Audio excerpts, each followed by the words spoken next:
Hey everybody, it's Christina of CraftyPaws. I'm here to share a quick holiday pop-up card that I made. I had a couple of leftover colored images from this Rudolph the Red-Nosed Reindeer Inka-Dinka-Doo stamp set I picked up after Christmas last year, and I had used all of these images on a prior project, and I had a couple of these images left over, so I thought I would make a quick pop-up card.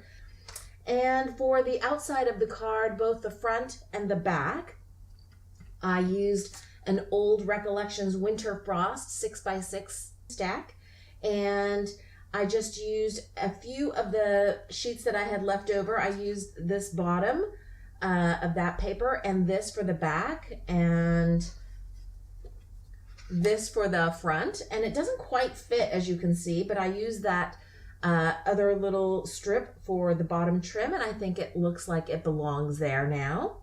And then for the inside, that's the pop-up mechanism here. You can see that, and I'll show you guys how that's folded up, but that is a Lawn Fawn stitched hillside pop-ups die that I've had in my stash, and I think it's really great for quick scene cards.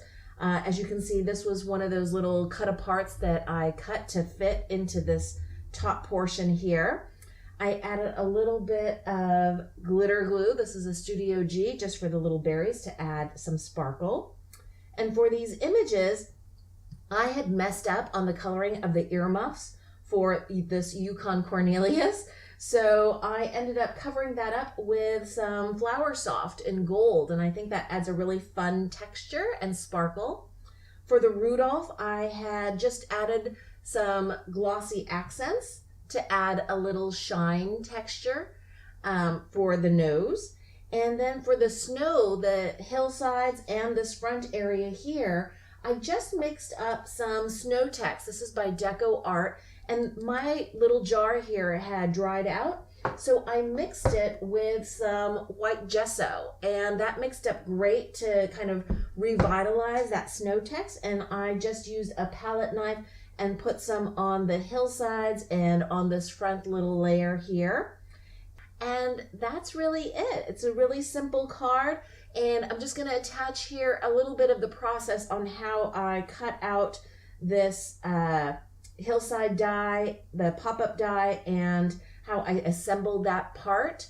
And I hope that's helpful to you guys who have this die. It's not really intuitive how to fold up the different pieces, so I hope this will be helpful to you guys.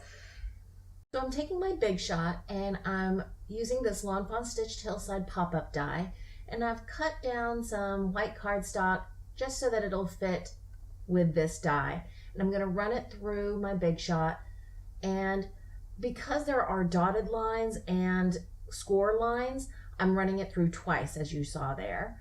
Now I am taking the pieces, and where the score line is at the bottom, I'm scoring that and using my bone folder to put that down. There are parts that are score lines that are dashed, and there are parts that are just scored. And I just wanted to share with you guys, I'm using some wet glue because there's a little bit of give. It doesn't stick immediately like tape runner. And I'm putting that on the bottom part of this top folding card. And I've laid it right up against where the card base is folded.